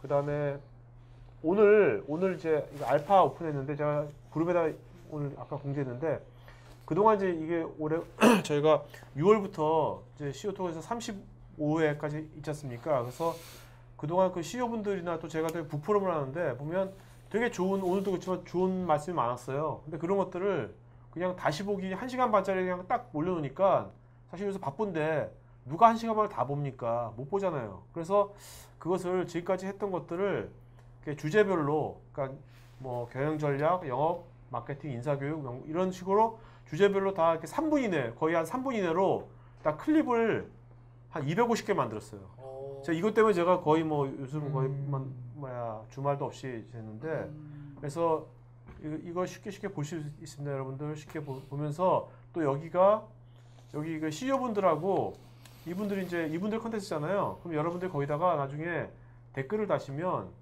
이 CEO분들한테 이메일로 통보가 돼요.